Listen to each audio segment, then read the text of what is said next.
Hey, Russell Hotel's going live just for a couple minutes. You guys know how I do it. Today is Monday, so Monday can only mean it can only mean one thing. Normally, it's Tiffany English who is the guest. You know, she's my guest on Mondays. But guess what? I got somebody else here. We got Jason D'Agostino on here as well. So Jason, he kind of was checking us out maybe a couple weeks ago doing this live, and was interjecting a lot of good information, right? And we started a conversation kind of offline, kind of email back and forth, or LinkedIn. First of all, we linked in with LinkedIn. So if you don't link in with somebody, then you're missing out, right? Because if I didn't link in, if we didn't link in with each other, he wouldn't be on here. Okay, well, I would not know who the heck he was. So but anyway, he went ahead and put himself out there, and so we had conversations going back and forth. And I said, hey, why don't you come on Mondays? Because what Jason does, as far as his background within the hospitality or hotel space, it may be an education, not just to Tiffany here, who is on the event and meeting side, but there's other people out there as well that don't know how this necessarily connects. So when you request rates and you want rooms at hotels and things like that. So I know I could be all over the place right now, but you guys are going to get what I'm talking about. But anyway, I want to introduce Mr. Jason D'Agostino. So thank you so much, Jason, for agreeing to come on here to the hot seat. Thank you, Russell. Thank you, Tiffany. It's great to be here with you both. Thank you. And hello, Tiffany. How are you? Hey, I'm excited. I'm sharing my Monday guest spot. So, and Jace, I'm excited because as I was talking before, there's something I never knew existed. So I'm excited to dive in and have this conversation. But other than that, we always talk about the weekend. Let me just tell you, Chicago got their winter storm. Just so you know, I got to update you, because you don't know anything about that in LA. You don't know the 6 inches of snow that we had and the freezing temperatures. So that was my weekend. Okay. Did you stay in? I did. Okay. Well, that's good. Okay. So now Jason's on the East Coast, right? So Tiffany's in the Midwest in Chicago. Jason's on the East Coast. So what's going on with the weather there, Jason? There's probably just over a foot of snow out there that we're looking at. It is cold. Yeah. But the kids are happy because they get an extra day. Well, what they think is an extra day. They don't realize that they'll make up for that later in time. So we'll have to remind them. Okay. Very good. Now you're where, Jason? So I am just outside of Rochester, New York. I was like, that New York accent's coming out. I'm like, I hear the New Yorkness in you. It's got to be New York. Just outside of Rochester. Now, Rochester is not too far from Niagara Falls, correct? Correct. About an hour or so east of Niagara. Which is outside of Buffalo. So that I guess Buffalo, the Bills will be your team, right? And you guys got put out last week. So I grew up in Long Island. It wasn't until I moved up to this part of New York, because New York is huge. And when you're from Long Island, you don't really, you're not a Bills fan, right? You're a different fan, all right? And I got to be careful because I still have a lot. We live up here. This is Bills country. So I'm going to probably squelch it a little and just say New York is huge. And this side of Western New York, yes, everybody is diehard Bills fans, and we are definitely closer to. It's actually we could get to Toronto faster than we can New York City. And when I first moved up here from downstate New York, I would meet people, and they hadn't been to New York City, but they go to Toronto on the weekends, and quite interesting. Okay, very good. All right. So we're live on LinkedIn, live on YouTube. We're actually on 2 LinkedIn pages. So Tiffany's LinkedIn, my LinkedIn, Tiffany's YouTube, my YouTube, my Facebook, as well as what else? Twitch, which is a gaming platform. But guess what? They need hotels too. So there you go. So anyway, Jason, real quick, if you could give us like kind of a background, and for the people out there, feel free to make your chats. The chat is open, so you can make questions in real time or have questions in real time. But Jason, what would be, give us kind of a background or a quick little bio on yourself and your background, if you would. Absolutely. Absolutely. First of all, thank you both for having me here today. My name is Jason DiAgostino. I'm a certified revenue management executive. Uh, for the past 11 plus years, just over 11 years, I was championing the sales, marketing, and revenue efforts for a company called Visions Hotels based out of New York. I helped scale our organization from 25 hotels up to just over 70 hotels. Partnering with sales, marketing, brand leaders on branded hotels and independent hotels. Prior to that, my workings in the hospitality industry were in operations. And in 2015, I was given an opportunity to build our own revenue management team in-house. And with that came a lot of collaboration with our sales team, our marketing teams, our brand teams to do something special. And, when I say something special, I mean really be able to work closely with our sales teams to drive top line revenue into our hotels. And not all revenues created equal, and I'm sure we'll be talking about that. But really help our general managers achieve their goals, because each hotel has its own goal, has its own revenue budget. Needs to not just be sustainable, but needs to grow, especially in this day and age where it seems like expenses continue to rise, right? They do for everybody, and for hotel owners, expenses continue to rise. Franchise fees continue to rise, technology fees as well.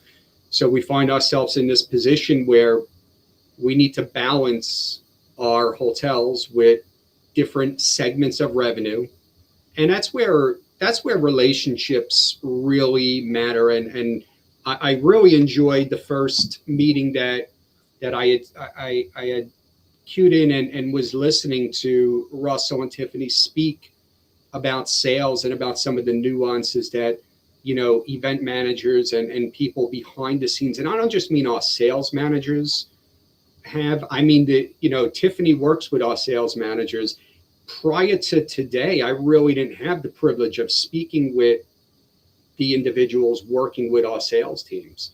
I never had the ability to hear directly from Tiffany, which I hope to hear from today, what some of those challenges may be, so that people like myself, so that our audience can get back and kind of squelch some of that noise and make it easier, so that we can, in a very, very quickly way, respond to our clients and build those relationships. Sounds good. Sounds good. Well, so Tiffany, I mean, Jason just put you on the spot here. Do you have any questions? I'm not even on the spot, but I resonate with that, because before you jumping in, I had you're like the man behind the scenes, and not realizing what was involved with revenue management. And it was Russell who was kind of explaining, like, hey, this is the guy that's that helps. And I'm like, I had no idea. So I'm excited just to hear that inside track, because the more information that I have as a planner, the better I can maneuver. And especially as an independent planner, where I have influence to be like, hey, let's lean over here because things are happening. So I am really excited just getting some of that insight that I normally wouldn't have, because, like, to your point, dealing with a sales manager, and it's, of course, we talk about relationships all the time, but at the end of the day, it's, do you have this date available? What's the rate? What's the cost? What's this? And that's what I look at. I don't see any of the behind the scenes, like you mentioned, the variables that can change, the different types of revenue. And what I am interested to know and learn is where the flexibility lies, because a lot of times, talking with a sales manager, I have this date available, and maybe it's not available, or maybe the rate didn't make the budget.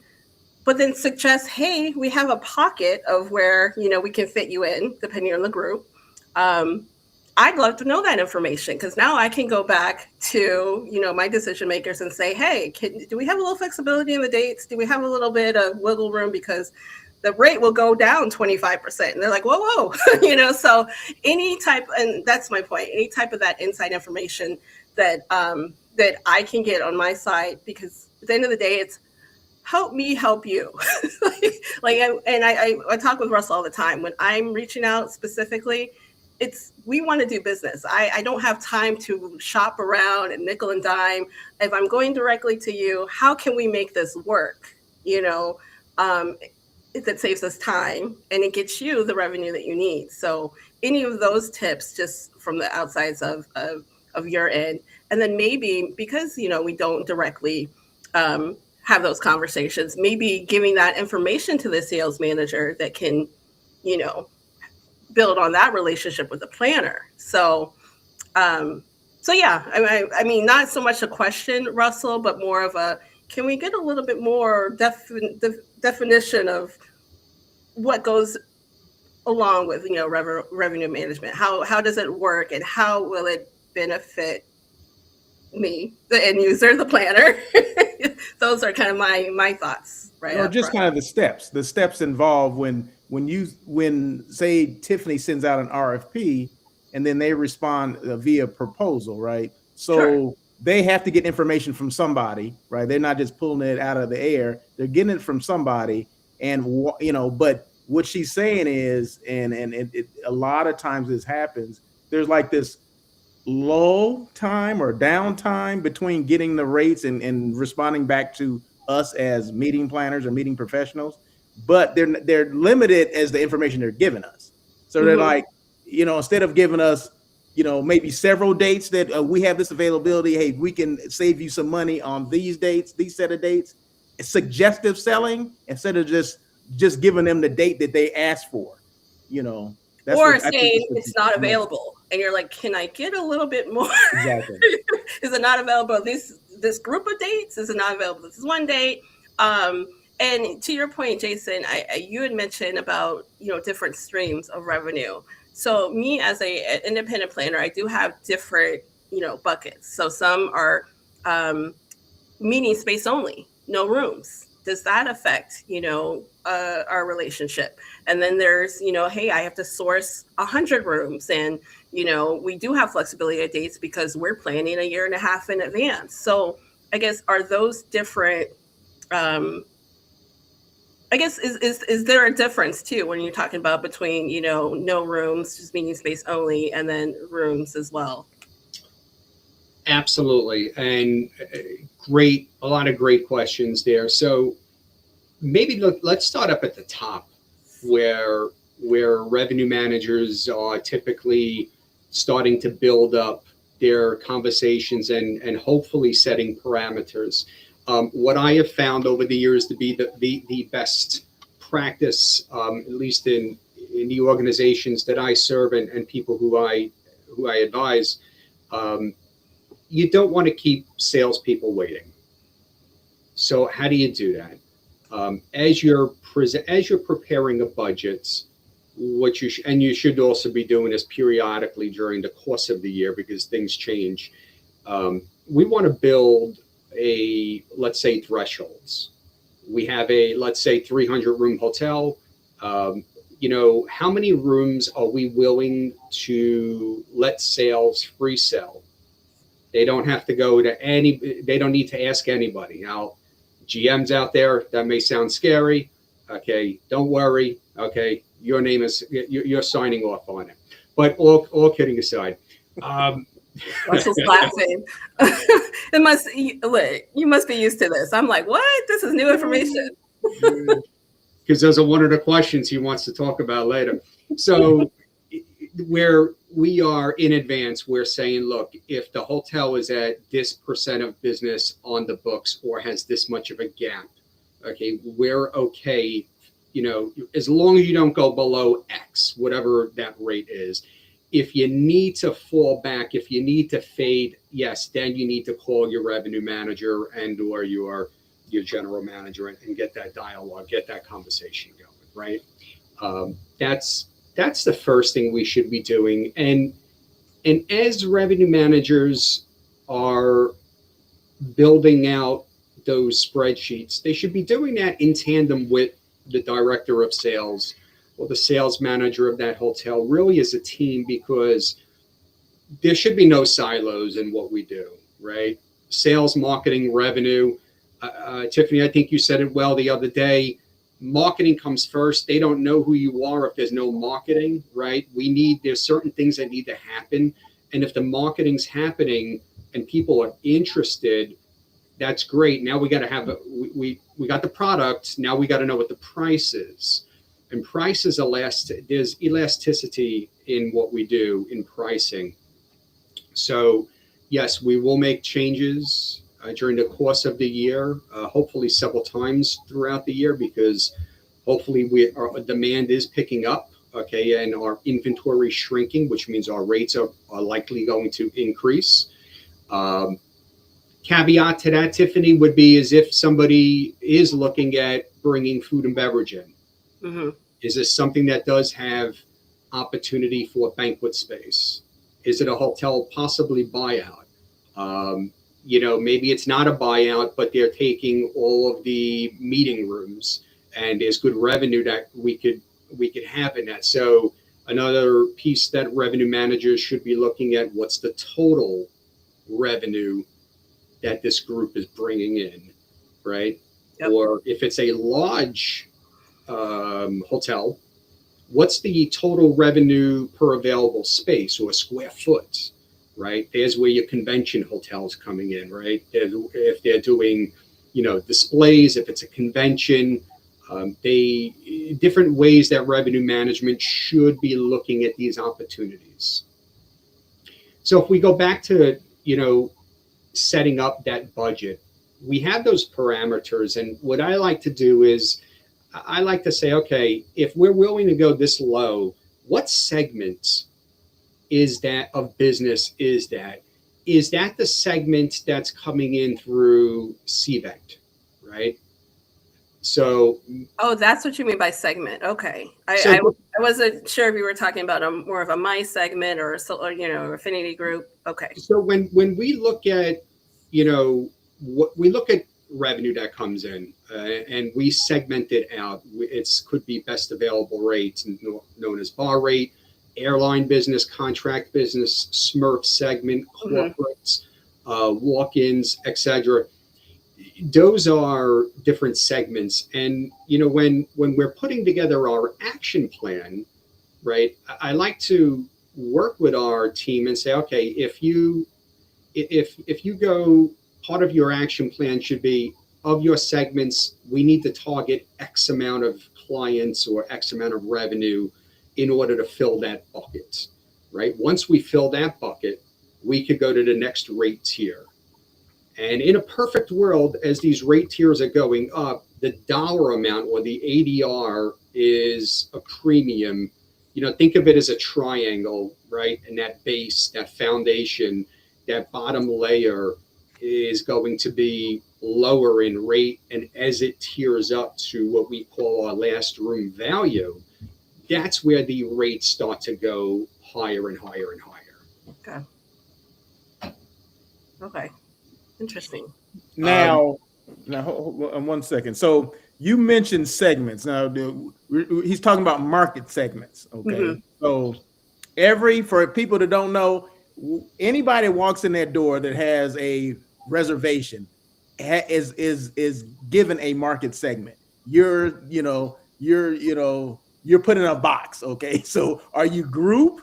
Are you corporate group? Are you, like you said, a SMERF group? Are you a transient person, meaning you're individual traveling by yourself? Are you tour and travel?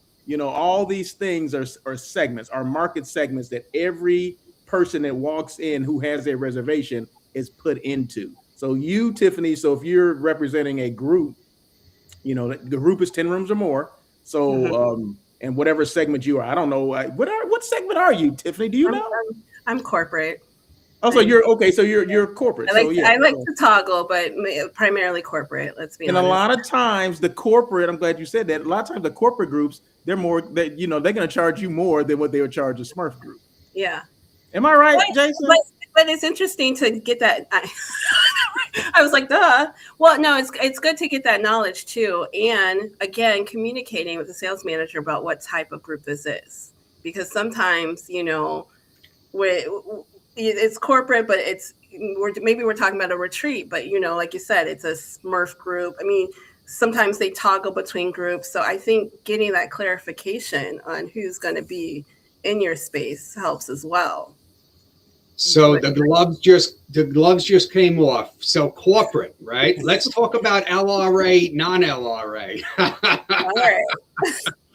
No, I'm kidding, right? But when it comes to flexibility, especially in that corporate segment, one of the first things revenue managers are looking at or asking is is it last room availability? Is it non-last room availability? Do they want my last room, or do I have to guarantee them the last room, even if we're projecting a sellout?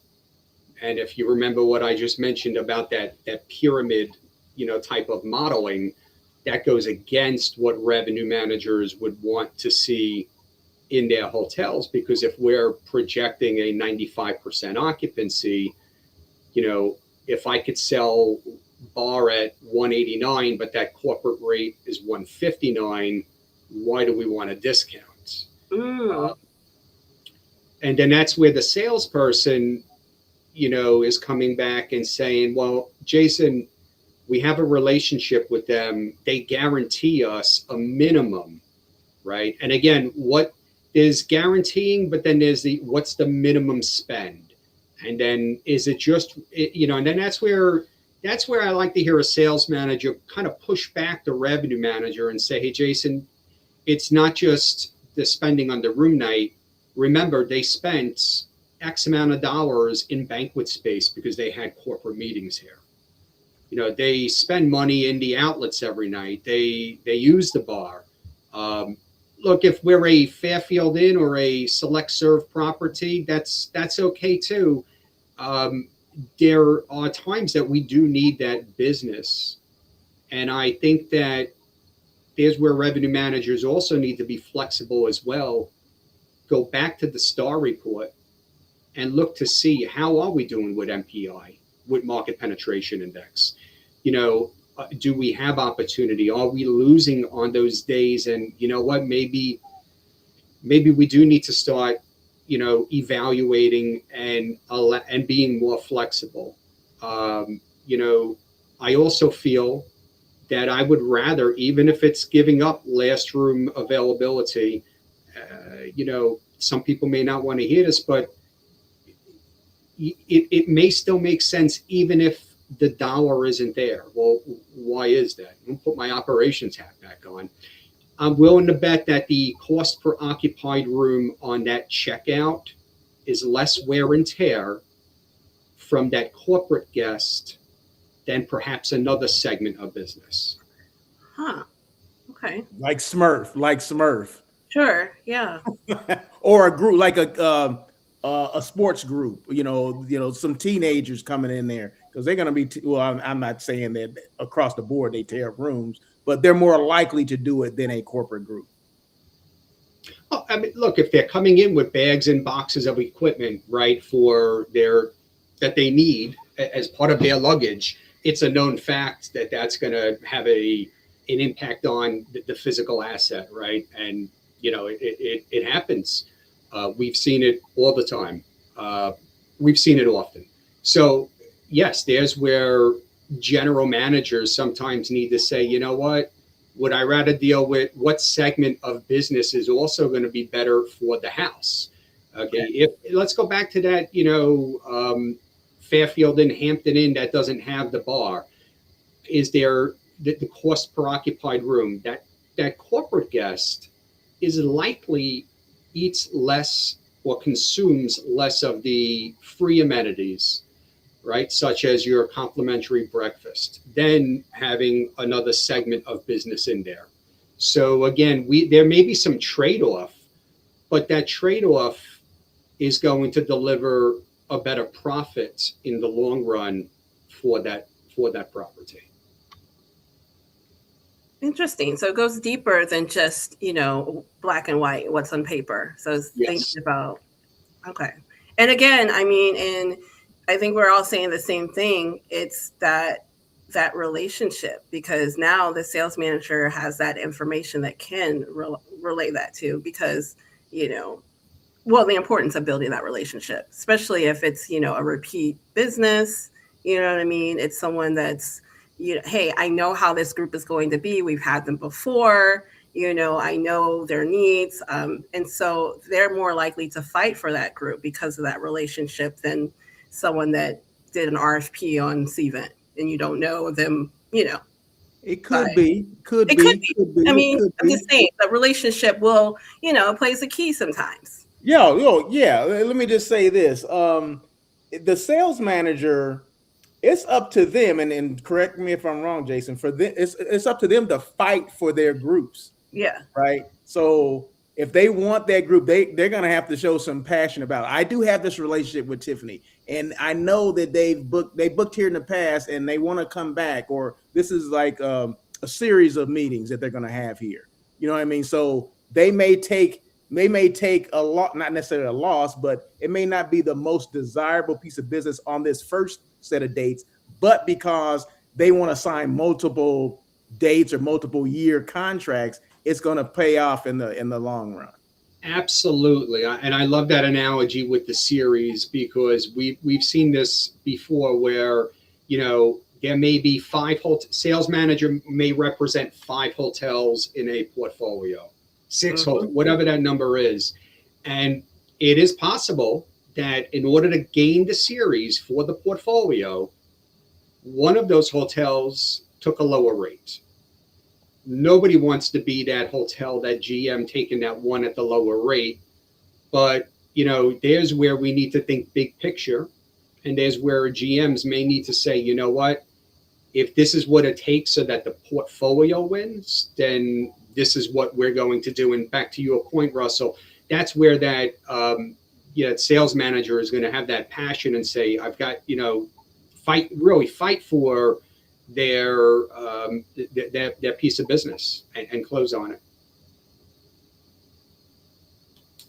I like it. And it's a good point that you bring about portfolio. Again, as a planner of mine, I'm focused on that one hotel. But imagine that salesperson saying, "Oh, I see that you're doing this multi-city tour. Well, I have this and this." So it's up to them to actually, again, give me that as much information as I can to book that. And the fact that I'm working with you, I love a good working relationship. So if I can prioritize that over an unknown location, let's lock it down. I would love for some more sales managers to come to me and say, what can we get for you next year? Can we I know your program. I know how you like it. We're make sure this is going to happen.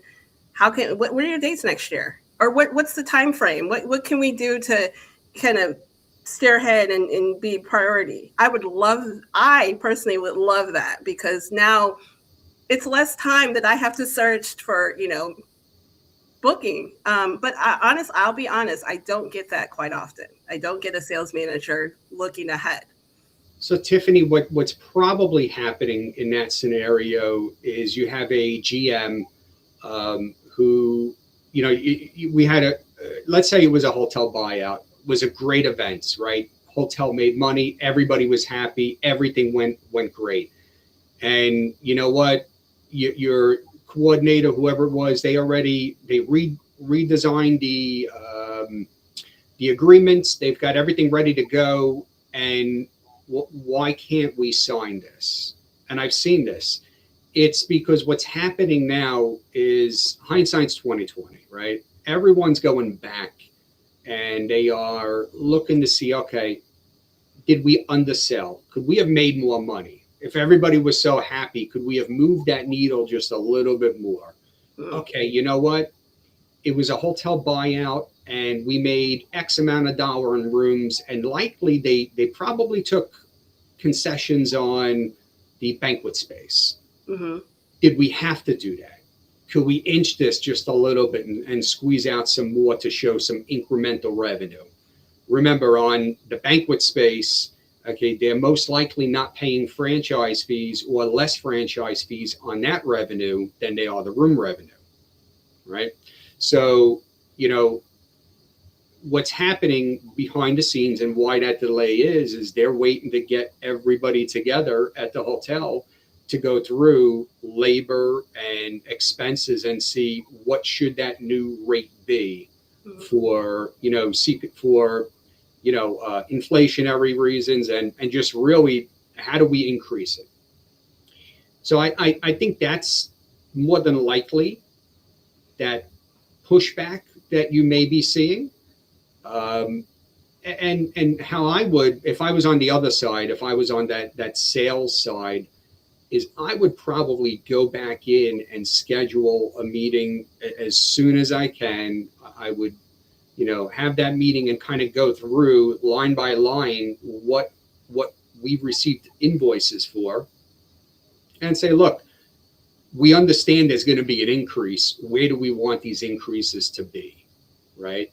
And then on the sales side, I think a lot of times GMs, they don't want to hear comp rooms. They get, oh, no, we don't want to do a comp. What's a comp? I would rather have the comp room show.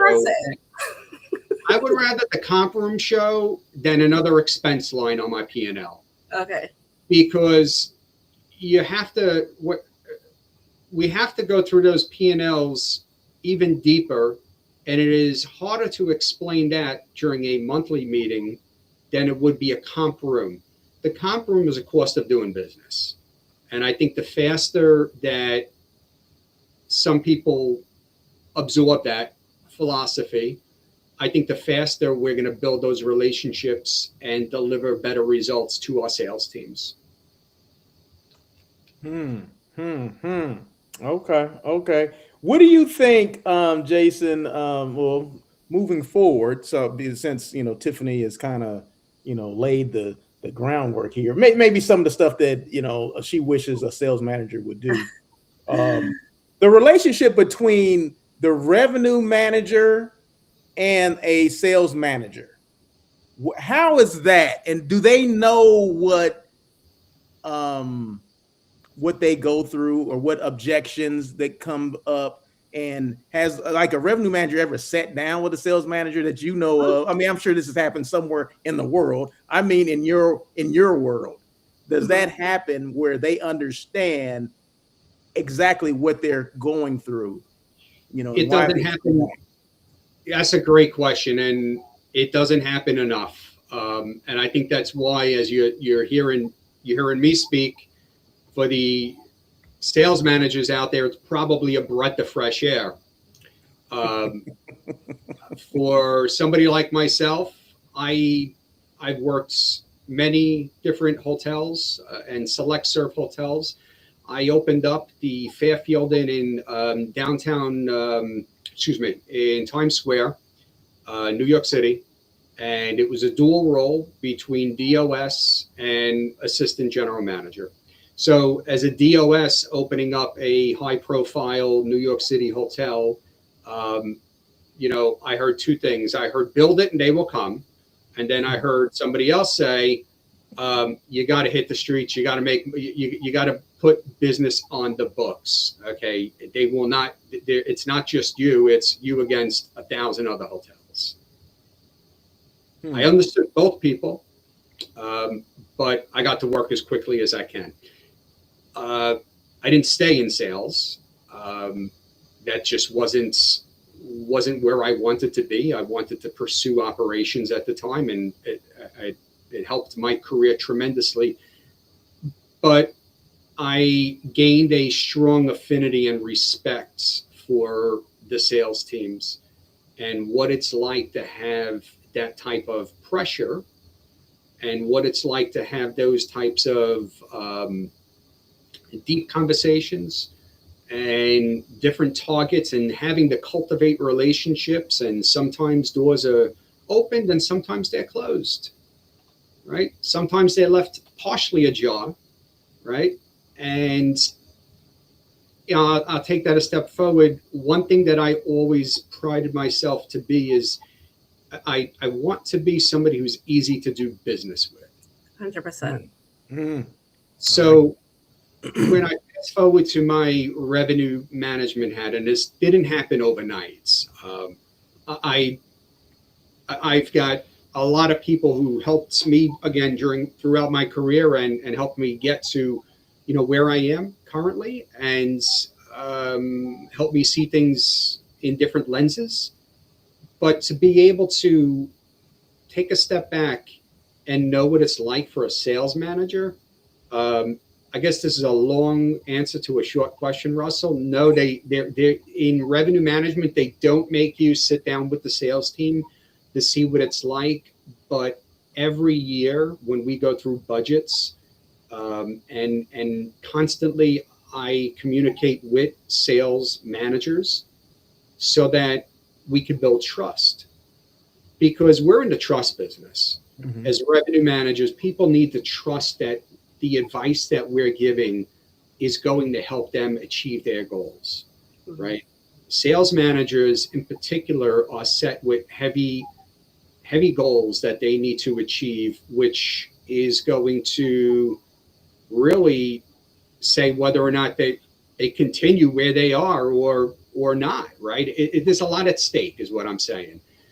So in order to be successful as a revenue manager, we need to earn trust of all of the stakeholders so that they know that we're there for them. Yes, we're there for the ownership. We're there to drive profit. And I said it before, not all revenues created equal. So that brings me to, for me, it's important. We don't say no to sales. We say how. Okay. How do we do this? So that goes back to one of the questions you asked earlier about flexibility. Sure, if it's a date that I know that there's graduation happening, and you know what, let's say it's graduation and we own, in this true scenario, graduation, all hotels in the market are going to be sold out, but it's a larger portfolio. I have some sister properties that don't necessarily drive that premium.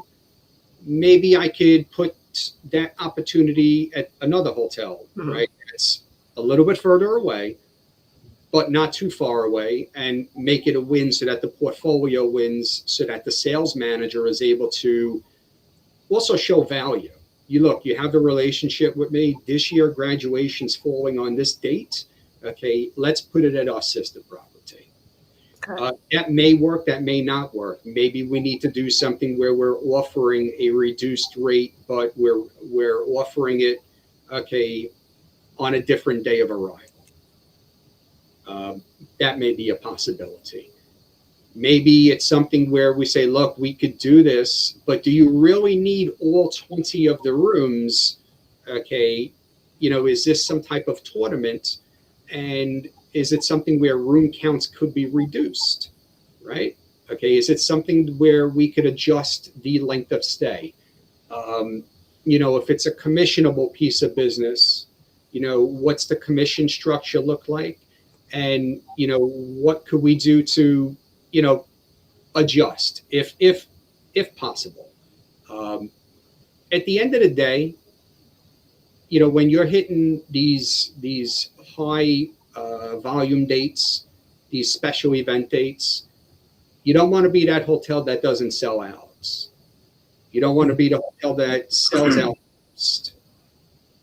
But if it's a larger hotel, and if it's a older hotel or a larger and older hotel, it's very likely that we would still entertain a piece of base business, a group of some sorts, to anchor in, and again, try to build that base for that property.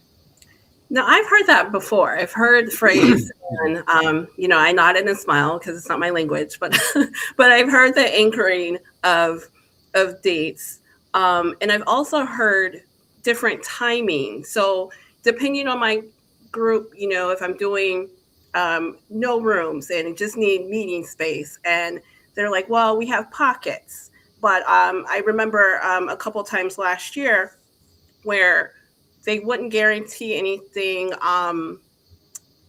within like the next 60 days. So is there like a timing? I'm always taught, oh, the earlier the better, get the dates out. But then sometimes it's too far out. So is there a particular timing strategy for those pockets or those anchor dates? Great question. So what that hotel is afraid of is they're afraid of a last minute pop-up where somebody was going to take rooms and that space, and or the group, an inquiry would come in and it's like, look, we need X amount of rooms, but we're only going to take the rooms if you have banquet space. Mm-hmm. The profit, and at that point, it's gotten so difficult, really, Tiffany, to benchmark or to gauge what that is, because we're living in a world where people are booking last minute, and the booking window is so compressed today. I really don't have a good number to put out there. I could just say it's getting harder and harder to model what that looks like.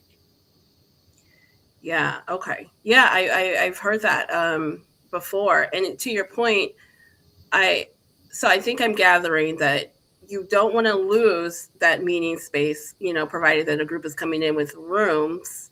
But again, if you have someone that wants that meeting space, you don't want to lose that business either. So it's kind of like, going back and forth on what that looks like. It's really a tough one. And I think that's where,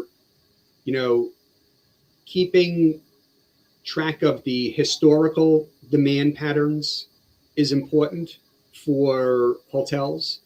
Looking forward to see, okay, is there new supply in the market? Am I that older hotel? Am I that 350 room airport property that is in dire need of renovation, has new hotels in the area? Maybe we need to do things differently. Yes, we may have been able to do this 5 years ago, 10 years ago. Mm-hmm.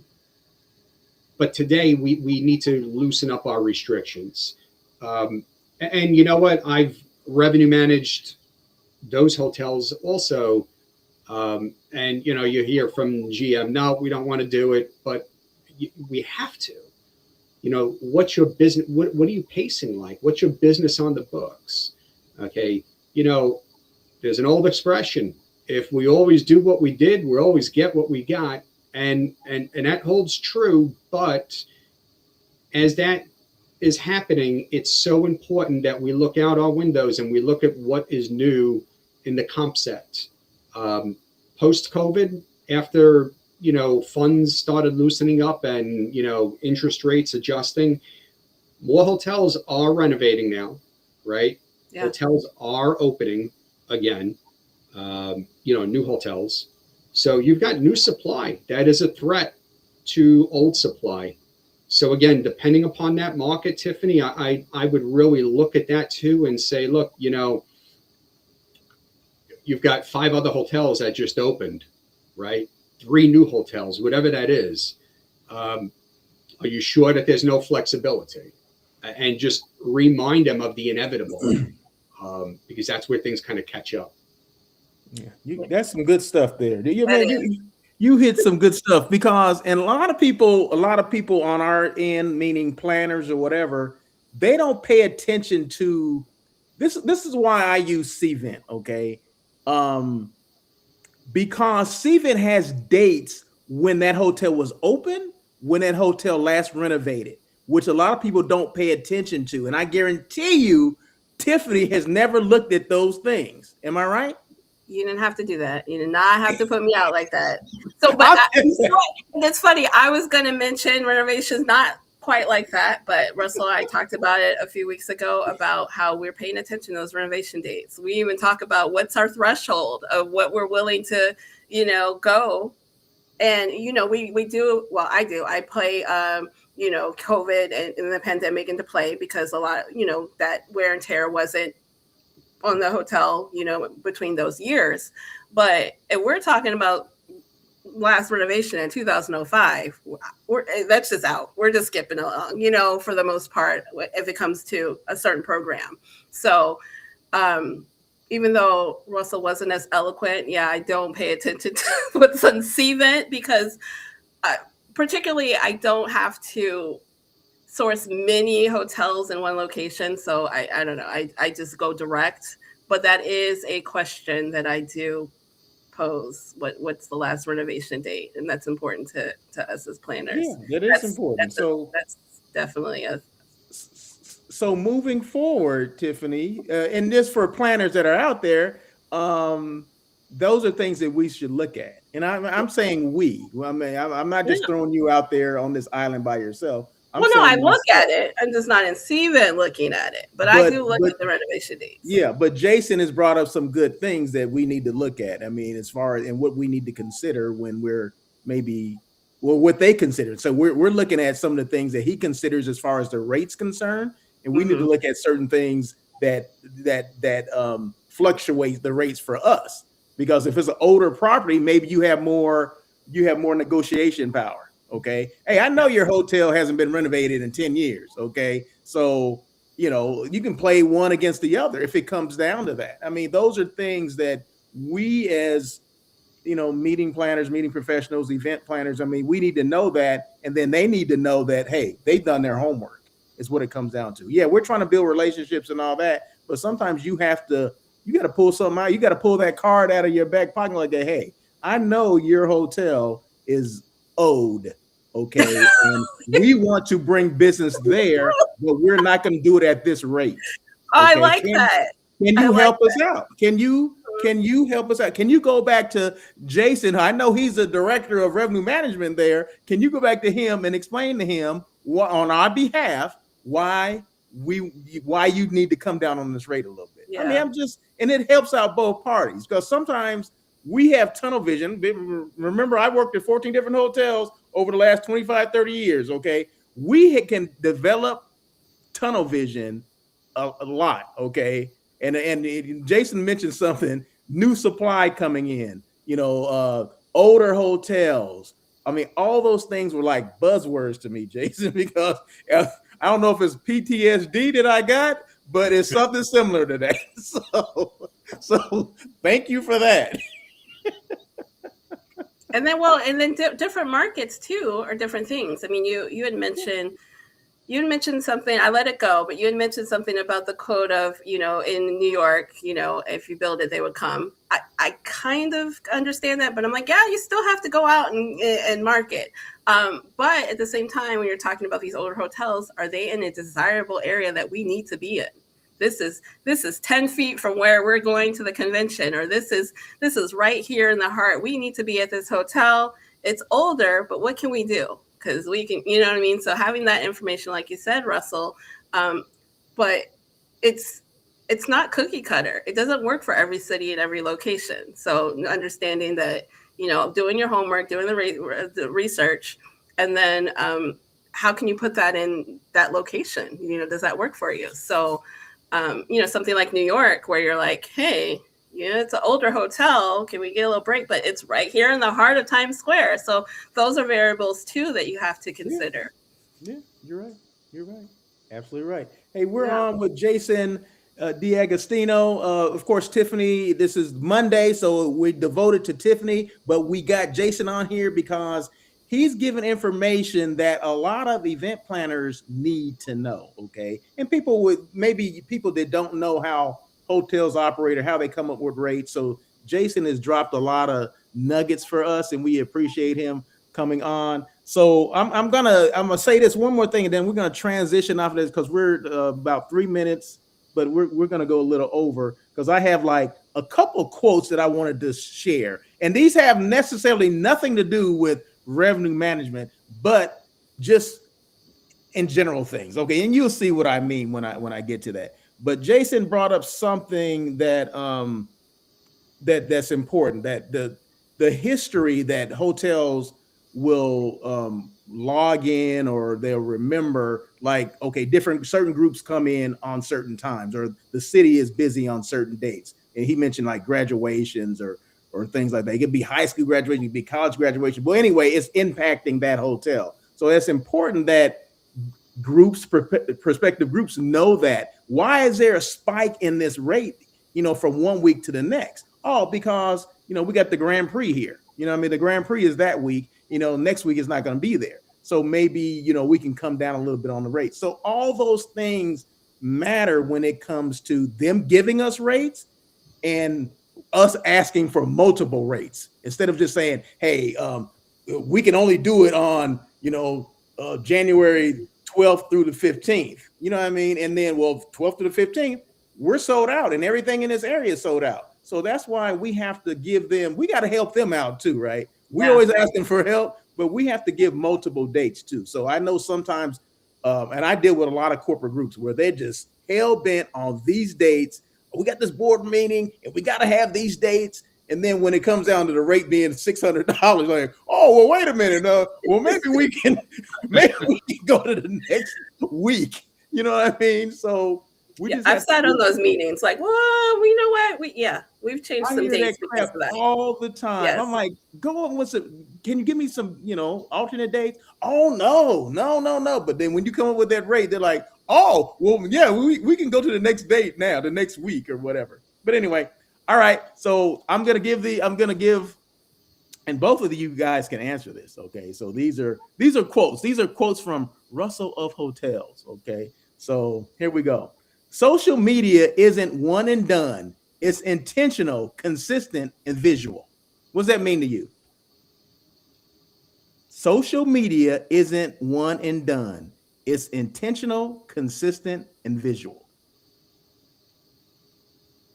I was just going to say agreed, but you want to know what's that mean? What does that mean to you? It means, it means I agree. I mean, so social media, you can't post and go. You can't post and run. You need to consistently do it because, people aren't seeing your stuff at the time that you want to post it, right? So having a consistent schedule, I wholeheartedly believe that social media is the way to go to help with your marketing, even though I'm not always as consistent as I want to be. And then what's the other part? Visually, people want to see things. I said, yeah, it's intentional, consistent, and visual. Yeah. I mean, they want to see the picture. It goes beyond getting an email about the updates of your hotel, right? We want to see the insides. We want to see the behind the scenes. We want to see why we should be there. So I think social media is a good tool for all of that. Okay, thank you, Jason. Sounds like something that a marketing person put out there, not an operations person, because the operations person is probably looking to remove that from the expense line, because a lot of times people do believe it's a one and done. Say it isn't so. It's not understood that the mind doesn't, psychologically, the mind doesn't even work like that. They saw it once. It takes a couple times, okay, that's why they have redirect ads. It takes a few times, okay, for somebody to see it, register it, and then actually, go from looker to booker. They don't just do it instantly. They need to trust that graphic, that marketing campaign, and it doesn't always happen right away. I like that. Thank you, Jason. Okay, the next one. Leadership matters, but cleanliness is non-negotiable. The housekeeper doesn't just support the hotel, they make the hotel. Either one of you can jump in first on this one, okay? Oh, you're talking about, go for it. Look, there's more housekeepers than there are general managers in any hotel. And I believe that we need to take care of our team all the time, at any level. because our team are the ones that, I mean, they're selling our hotel. Everything that they do or don't do is a reflection. They're, housekeeping, front desk, maintenance, they are an annex of our sales department.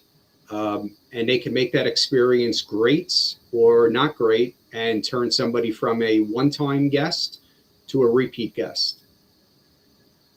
Very good. I like that. Tiffany? No, I honestly I agree. Well, to that point, they can also, you know, influence whether people are talking about you on social media or reviewing, whether you are excited about the experience because of it's being so clean or it's not, and they were telling that experience to other people. So they are the heart behind that. Okay. Very good. Very good. One more. This I have multiple ones, but I'm just gonna do one more. Okay. Um, Brand awareness isn't optional, it's the strategy. Brand awareness isn't optional, it's the strategy. So creating brand awareness, trying to create that, it should be, it's not optional that sometimes we do it, sometimes we don't. It kind of ties in with that first one. Social media isn't one and done, it's intentional, consistent, and visual. Kind of ties into that. Well, Every, Go ahead, Jason. oh, go ahead. no, please. Well, I was just going to say, if people don't know about you, then how are you making your budget? How are you making your numbers? It's 100% strategy. I think sometimes people play it by luck, they put out there, but it should be a driving force to build your brand, because we have to know about you to book you. Jason, and I got one more for you, Jason, after this. Go ahead and answer it, please. Every hotel has a story. And, that story is made up of the hotel's location, the renovation, the team members, and we curate what that story is based on all of those things. And it doesn't have to be a branded hotel. It could be an independent hotel, in the middle of anywhere. That hotel can create that story and build up its own brand. And again, I think that's what makes what we do special, because we could influence what that story is. That is so true. That is so true. Okay, one more for Jason here. With that, and it's just kind of a takeoff of that last one. Brand awareness isn't optional; it's the strategy. Do you? And I know as a director of revenue management, you see a lot of budgets. You see a lot of. You may even see some marketing plans. I don't know, but if you do see those, do you see anything that has to do with that creating brand awareness? Utilizing social media. Do you see those things? I do. You do. I do. What do they look like? A lot of times, too often is it not. We need to do a better job explaining them. And I think when we're sitting down presenting these budgets, presenting these plans, there's two types of attendees. There's the person who wants the meat and potatoes, who wants to go through everything. And there's just the person who wants to know, what is it going to cost me? And whoever it is, that audience, we need to be able to explain to them what that return on investment is. They want to know, if I'm spending X amount of dollars, what am I getting back? So whoever's doing the presenting needs to be ready, willing, and able to explain what those returns are going to look like, and also be able to explain that that return may not happen. You're investing in Q1. You may not see that return to Q4. You may not see it to Q1 the following year. It depends on a lot of things. Where the hotel is in its cycle, okay, as far as renovating, is it ramp up hotel, right? Have we done this before? Or are we being consistent with social media and everything? Or are we just dropping a few dollars this month and we're waiting until Q2 and then we're going to drop another few dollars?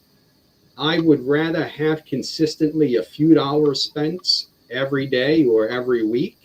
Again, I'm just more consistently across the board than just a big splash here and another big splash there. Because those ripple effects could go away very, very quickly if the person across the street from you is overbidding you. Mm, Mm.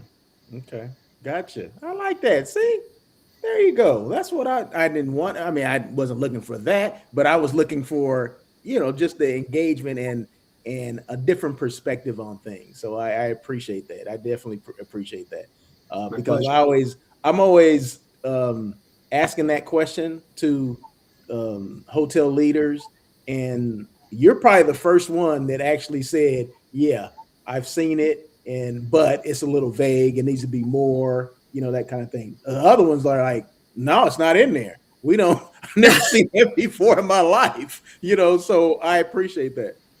I appreciate that. So anyway, Well, I okay, like the idea. Can I? I just want to interject. I like the idea of knowing that RI doesn't have that immediate return because, and I think a lot of times, especially we go to these events as a planner, and they're like, "You got that RFP for me?" And I'm like, "I've never met you before. I can't, yes, I can't really give that RFP without even knowing what you have to offer." So understanding that ROI doesn't have that. I mean, I get it. You're sending your salespeople to these events and these conferences, and you're meeting planners, but the day after when you come back, it's not that guarantee of ROI, and it might not be the next quarter, and that might not be that year. But when I tell you I've done business the following year with people I've met previously, what they've stayed in my mind, where I'm like, hey, if I have something for you, I'm bringing it to you because I know we are going to have a great working relationship. And that happened, a year and a half ago. So understanding that ROI takes time, I think is important to understand from these hotel partners. We're trying where we are as players, we're trying to give you the business. We're not going to these events, we're not accepting your invitations and just leaving you. We want to give you the business. So I'm really glad that you did say that as far as the ROI. Thank you very much. I appreciate that. So yeah, so I want to put up Jason's his email there. So if you have questions with Jason, please feel free to. There it is. It's right there. Okay. And then I got Miss Tiffany's as well. If you want to send her some information, you have questions for her. Let's see. Where's Miss Tiffany? But closing, because we're at the end here. So any closing remarks or anything like that? This is the time to do it. Jason. Again, thank you for having me on the show. This was great. Hope to hope to do another one of these and Oh, talk definitely. more about collaborating, sales, marketing, and revenue, and making profit. Yes, yes. And thank you so much for coming on and being open to coming on, because believe me, a lot of people in your position would not want to come on, because believe me, I've asked people to come on and they wouldn't come on because, oh, what do I have to do with that? Oh no, I but anyone that's watching is, especially people in the event side or even just in hotels, right? Just the relationship between, you know, revenue management, sales, and how that impacts an event planner. You know what I mean? So those are big things that we all need to know about and we need to understand. I saw a post on LinkedIn this morning, and it said, Russell, it said that revenue management is going away. And I had to reply to that post. And I said, no, it's evolving. Revenue management is going to be more commercial alignments, and we are going to be more in front of people. So I think it's important that we have those relationships. And I was, again, privileged to be able to do this again with everybody here today. Thank you so much. Appreciate it. And we definitely will have you back on. So don't think you don't be a stranger. You're not gonna be a stranger here. So either you'll be back on here or on air with Russell of Hotels on Tuesday, and it'll just be a one-on-one between you and I. So because Awesome. I already got things I need to talk about. So and we need to air out. But all right. In closing, Tiffany, you got anything? I just appreciate you being very transparent with the knowledge, because this is going to help me provide more clarity with my RFPs. So all of this information is new to me. So I appreciate you being very just willing to share. So thank you. My pleasure. Thank you. There you go. All right. You guys have a great day. Thank you so much for joining. This is the daily check-in. I do the daily check-in Monday, Wednesday, Thursday, and Friday. Mondays are devoted to Miss Tiffany English coming on and just, talking about what's going on in her world of, meeting planning and event planning. In fact, next week, I think we have if I'm not mistaken, I think that's next week. We have a trip, and I just got approved to go to this trip. Am I right, Tiffany? We will be traveling next week. Yep. Okay. Yep. Okay. But we'll be on next Monday to talk about it, right?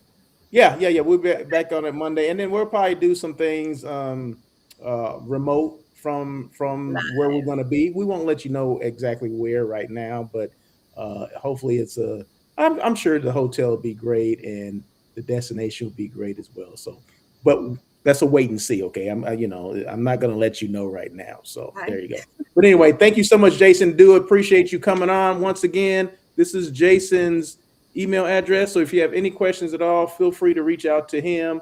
There you go. So that's what it's all about. It's all about getting, hospitality professionals on here, either on the daily check-in or on air with Russell of Hotels. It's 100% about hospitality, right? So, and this is the first time I've ever had someone from revenue management on here. So I do appreciate it. So you set the bar up here, Jason. You can't even see my hand, right? So you set the bar up there. So I do appreciate you coming on, and let's stay in touch. And like I said, we'll get you on here again, and maybe even do the show just you and I. So there you go. That is it. You guys have a great day. Happy Monday. Have a great week.